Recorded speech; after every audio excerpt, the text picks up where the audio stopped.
dari 2022, 2021 mungkin ya sudah mulai digulirkan webinar-webinar mengenai IKN ini. Ya, pasti Bapak Ibu sekalian sudah pernah mengikuti webinarnya. Bagus tuh, maju ke depan boleh Bapak Ibu sekalian yang baru datang, di depan masih ada yang kosong. Pendidikan dan kebudayaan dan riset dan teknologi bercita-cita bahwa dengan kurikulum ini tuh yaitu tadi 2045, 20 tahunan ke depan, para golden age, anak-anak periode golden age ini, ketika guru-gurunya Bapak Ibu sekalian menerapkan kurikulum merdeka, itu harapannya ya ketika pemerintah memutuskan adanya perubahan kurikulum ini.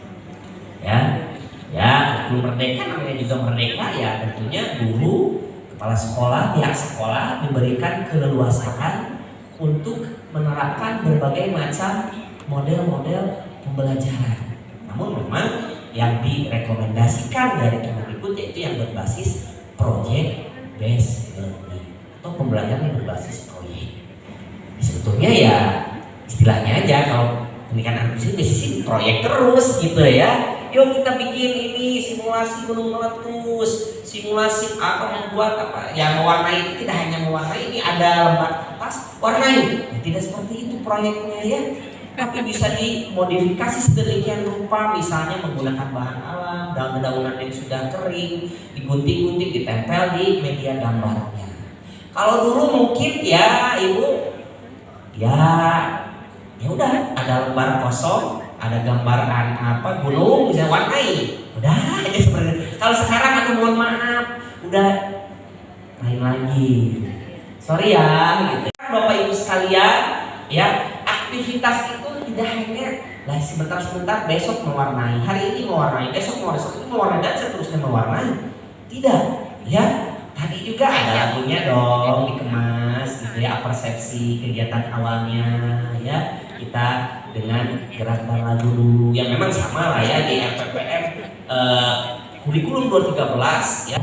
Seperti ini pasti sudah pada tahu semua, ini adalah kebijakan-kebijakan yang menjadi dasar diterapkannya kurikulum merdeka di semua jenjang, termasuk kalau jenjang pendidikan anak usia dini ini ya, sedikit ada perubahan di CP, pencapaian pembelajarannya.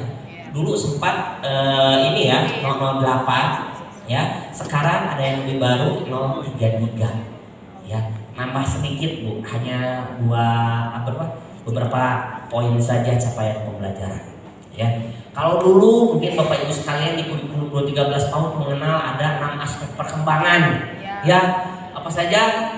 Nilai agama, moral, fisik, motorik, sosial, emosional, kognitif, bahasa dan seni. Kalau sekarang kita 3 ya, elemen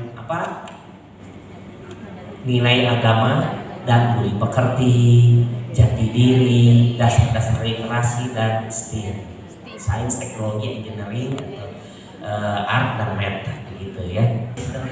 Ya betul memang Bu.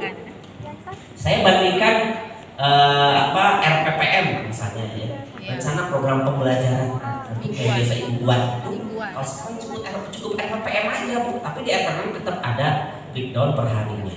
Kalau dulu kan mungkin pas ketika diakreditasi tuh ribet banget ya, gitu ya. Harus ada FPPM-nya, FPPM-nya juga ada, waduh, gitu ya. Jadi guru itu kebanyakan ngurus administrasi. Dia berkreasi mengajar.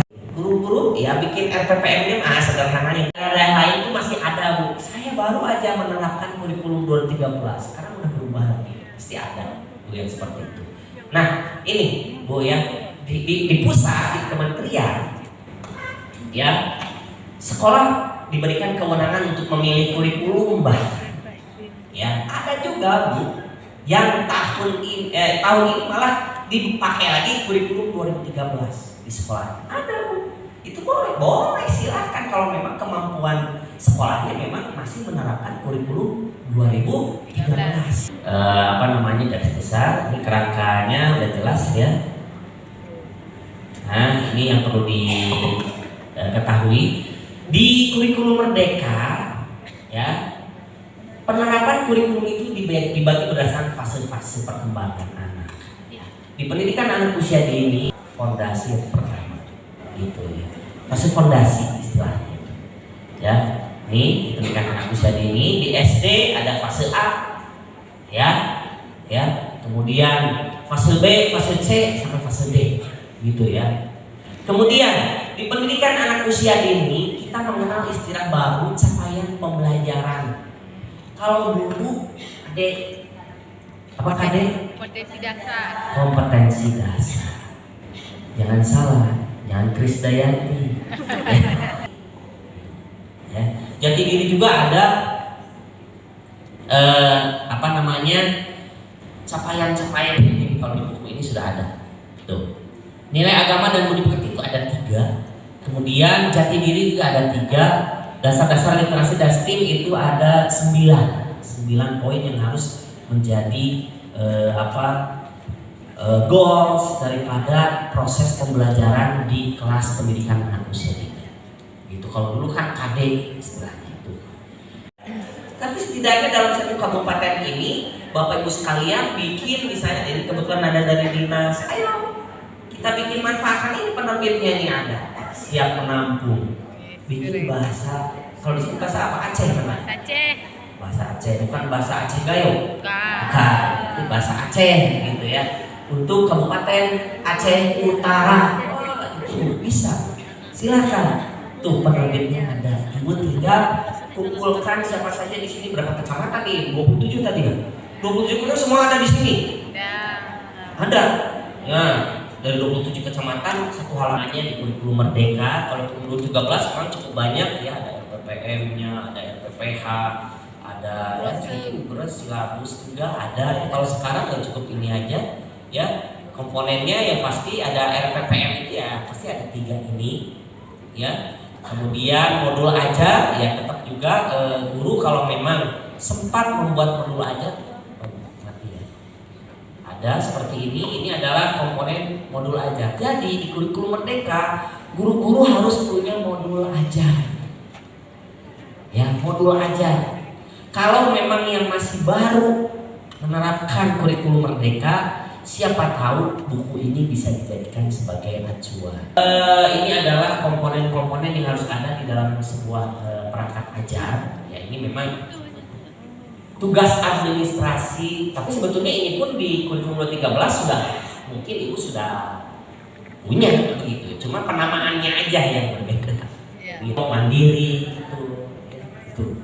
Kalau dulu nilai karakter apa yang mau ditanamkan? Kalau sekarang profil pelajar Pancasila apa yang mau diterapkan di kelas? Gitu.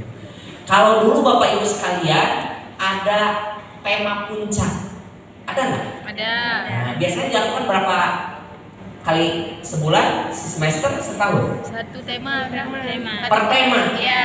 Nah, kalau sekarang profil pelajar Pancasila ini, proyek penguatan profil pelajar Pancasila itu minimal dilaksanakan 1 semester 1 kali.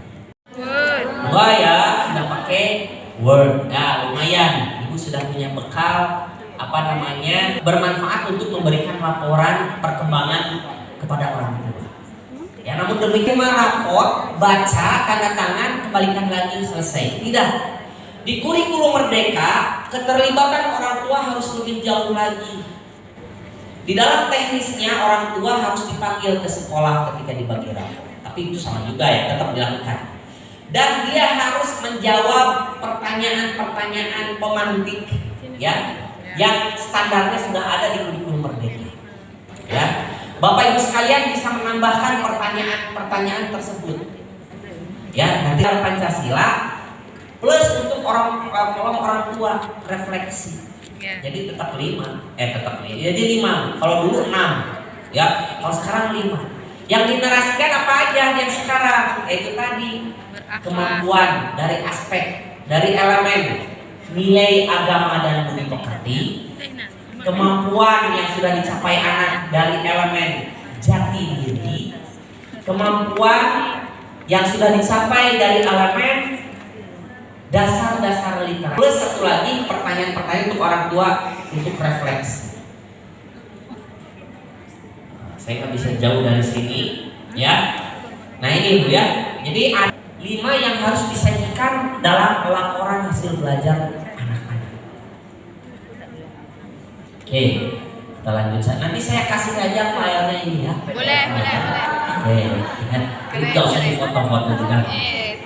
Ya, manfaatnya banyak sekali ya, sama ya seperti ketika ibu membuat kurikulum laporan hasil belajar di kurikulum 2013. Sama ya seperti di kurikulum sebelumnya. Oke, nah ini dia. Nah, itu kan. Kalau dulu Bapak Ibu sekalian ya, instrumen untuk penilaian anak itu apa? Satu, checklist, Dua. catatan anekdot, kemudian hasil karya.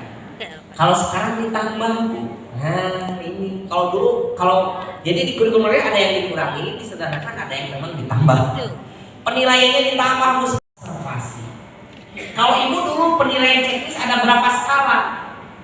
Apa aja bu penilaiannya? 6. MB, betul. BB dulu. Belum berkembang, mulai berkembang sesuai harapan, berkembang sangat baik. Dulu itu di kurikulum Merdeka. Kalau di kurikulum Merdeka 2 aja bu, apa aja? Muncul, belum muncul. Belum muncul, sudah muncul. Kenapa kok jadi 2? Ya karena ketika belum berkembang itu dianggap melabeli anak. Iya. Gitu. Ya, oke, nggak apa-apa lah. Jadi enak tuh cuma 2 aja, ya. Oke, kemudian dokumen hasil karya berupa apa? Foto, ya bu, gitu. Ya. Ini juga ada. Cuma satu lagi ada rubrik. Nah, kalau rubrik memang agak ribet lagi sih bu. Jadi ibu harus buat skala dulu. Oke, dan ada kolom proyek penilaian profil pelajar Pancasila. Nah ini contoh-contoh instrumen catatan anekdot. Ini saya kira sama ya dengan kurikulum 13 sebelumnya. Teknik assessment ini sudah. Kemudian contoh instrumen checklist. Nah kalau dulu ya kurang lebih ya sama karena checklist seperti itu. Karena yang bedanya adalah skalanya saja. Kurikulum Merdeka wajib ada bu. Nih minimal 3 pertanyaan ini yang harus dijawab oleh orang tua peserta didik. Yang saya itu ya orang tuanya, dia harus menjelaskan.